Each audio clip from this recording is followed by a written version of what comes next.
محترم سامعین، السلام علیکم ورحمۃ اللہ وبرکاتہ۔ آج کا ہمارا سبق آیت نمبر 10 اور آیت نمبر 11 سورہ بقرہ کی۔ اعوذ باللہ من الشیطان الرجیم، بسم اللہ الرحمن الرحیم۔ فی قلوبہم مرض فزادہم اللہ مرضا وَلَهُمْ عَذَابٌ عَلِيمٌ بِمَا كَانُوا يَكْذِبُونَ وَإِذَا قِيلَ لَهُمْ لَا تُفْسِدُوا فِي الْأَرْضِ قَالُوا إِنَّمَا نَحْنُ مُصْلِحُونَ أَلَا إِنَّهُمُ الْمُفْسِدُونَ وَلَكِنْ لَا يَشْعُرُونَ۔ صدق اللہ مولانا العظیم۔ ترجمہ ان آیات کا یہ ہے، ان کے دلوں میں مرض ہے، اللہ نے بڑھا دیا ان کے مرض کو، اور ان کے لیے دردناک عذاب ہے ان کے جھوٹ بولنے کی وجہ سے۔ اور جب کہا جاتا ہے ان کو نہ فساد پھیلاؤ زمین میں، تو کہتے ہیں ہم تو اصلاح کرنے والے ہیں۔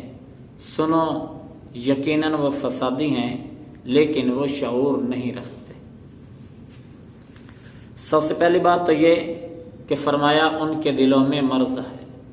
مرض سے مراد دلوں کے اندر نفاق اور دین اسلام سے نفرت اور مسلمانوں سے حسد اور عناد، یہ مرض ان کے اندر پہلے سے موجود تھے۔ اب قرآن کریم کے نزول اور اسلام کی شوکت کو دیکھ دیکھ کر ان کی وہ بیماری اور بڑھتی چلی گئی۔ حق تعالی شانہ نے اپنے پیغمبر صلی اللہ علیہ وسلم کی مدد کر کے اور منافقوں کی دشمنی اور عداوت کو سارے لوگوں کے سامنے ظاہر کر کے ان کے مرض کو اور زیادہ بڑھا دیا۔ مرض کسے کہتے ہیں؟ مرض کہتے ہیں جو بدن کو لاحق ہو کر، بدن کو لگ کر اس کو حد اعتدال سے نکال دے، اسے کہتے ہیں مرض۔ کیونکہ یہ کفر، عناد، حسد، بغض، یہ مرض رفتہ رفتہ انسان کو کمزور اور ضعیف کر کے ہلاکت کے گڑھے تک پہنچا دیتا۔ اس لیے ان چیزوں کو مجازن مرض کہا جاتا ہے، اور حقیقی مرض کیا ہوتا ہے؟ جو جسم کو لگ جائے اور اس کی جو قوت مدافعت ہے اس کو کم کرتے کرتے کرتے ہلاکت کے گڑھے تک لے جائے، اس کو مرض کہا جاتا ہے۔ امام ربانی شیخ مجدد الافسانی رحمہ اللہ تعالیٰ فرماتے ہیں کہ کفر اور کافروں کے ساتھ حق تعالی شانوں کو ذاتی عداوت ہے، اور غیر اللہ کی عبادت کرنے والے حق تعالی شانوں کے بذات دشمن ہیں۔ اسی وجہ سے ان کا عذاب یہ دائمی ہے اور ان کی مغفرت ناممکن ہے۔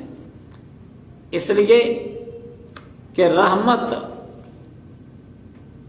صفات افعال میں سے ہے، اللہ کے ذاتی افعال میں سے ہے، اور ذاتی غضب اور ذاتی عداوت کے مقتضا کو ہرگز نہیں بدل سکتی۔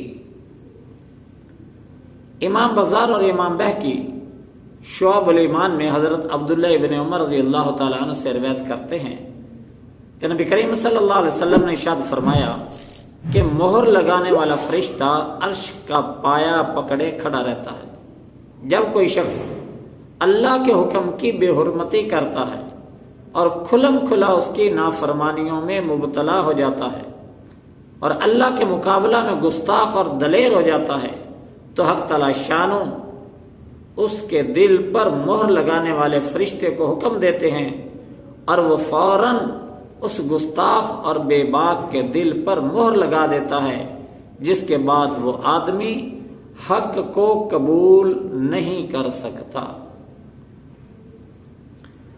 فرمایا ان کے لیے دردناک عذاب ہے ان کے جھوٹ بولنے کی وجہ سے۔ یہ جھوٹ کیا بولتے ہیں؟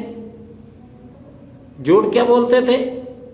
جھوٹ یہ کفر کا، نفاق، بغض اور اناد کی وجہ سے غلط بیان نہیں کرتے تھے۔ جھوٹ کوئی اچھی چیز نہیں ہے، یہ بہت بڑی بیماری ہے۔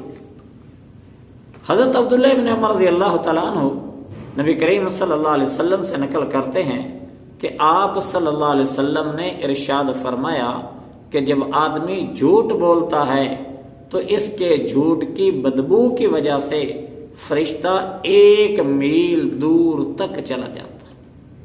یہ حدیث ترمذی شریف کے اندر موجود ہے۔ اور حضرت جابر رضی اللہ تعالی عنہ ایک سفر میں نبی کریم صلی اللہ علیہ وسلم کے ساتھ تھے، یک ایک بدبو اٹھی۔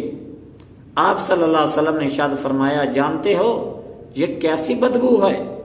پھر فرمایا، یہ بدبو ان لوگوں کے منہ سے آ رہی ہے جو اس وقت مسلمانوں کی غیبت کر رہے، یعنی منافقین۔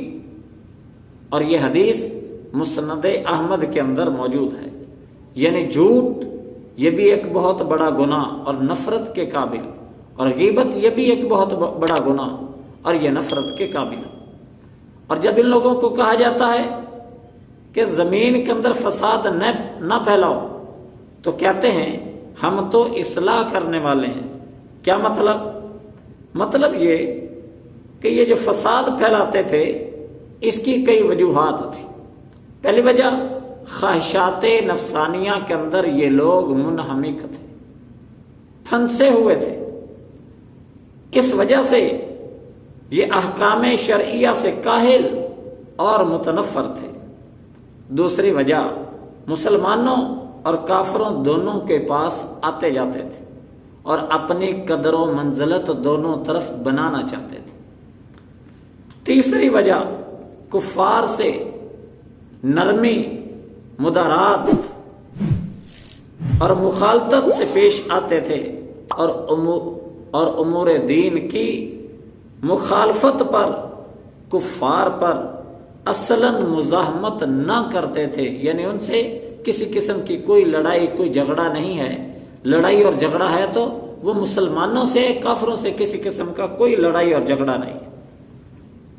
یہ وجوہات تھی ان کی فساد پھیلانے کی۔ اس وجہ سے یہ دین کو چھوڑ کر ان کے ساتھ، کافروں کے ساتھ ملے ہوئے تھے۔ اوپر سے کلمہ پڑھ کر ایمان کا اظہار کرتے تھے، لیکن دل کے ساتھ مسلمانوں کی نفرت کرتے تھے اور کافروں کے ساتھ محبت اور نرمی کے ساتھ یہ لوگ پیش آتے تھے۔ حق تعالی شان اس لیے فرماتے ہیں، سنو یقیناً یہی لوگ فسادی ہیں لیکن ان کو شعور نہیں ہے۔ شعور کا معنی میں نے پہلے بتا دیا کہ شعور اتنی سی عقل کو کہتے ہیں جس سے ایک جانور اپنے مالک کو پہچان لیتا۔ ان کو اتنا شعور بھی نہیں ہے۔ اور جب ان کو کہا جاتا فساد نہ پھیلاؤ تو یہ کیا کہتے ہیں؟ نہیں ہم فساد نہیں پھیلاتے، ہم تو اصلاح کے لیے لگے ہوئے ہیں۔ دونوں گروپوں کو ملانے کی کوشش کرتے ہیں کہ مسلمان اور جو کافر ہیں یہ دوبارہ سے ایک ہو جائیں اور یہ مل جل کر رہیں۔ حالانکہ کفر اور اسلام دونوں اکٹھے نہیں ہو سکتے۔ یہ تو یوں ہے جیسے آگ اور پانی کو ایک برتن میں اکٹھا کرنا۔ آگ اور پانی جیسے ایک برتن میں اکٹھے نہیں ہو سکتے، ایک مقام پر اکٹھے نہیں ہو سکتے، اسی طریقے سے اسلام اور کفر یہ دونوں بھی اکٹھے نہیں ہو سکتے۔ یا اسلام رہے گا اور یا کفر رہے گا، اور جب اسلام آئے گا تو کفر دم دبا کر بھاگ جائے گا۔ حق تعالی شان قرآن کریم کو سمجھ کر اس پر ہم سب کو عمل کی توفیق عطا فرما۔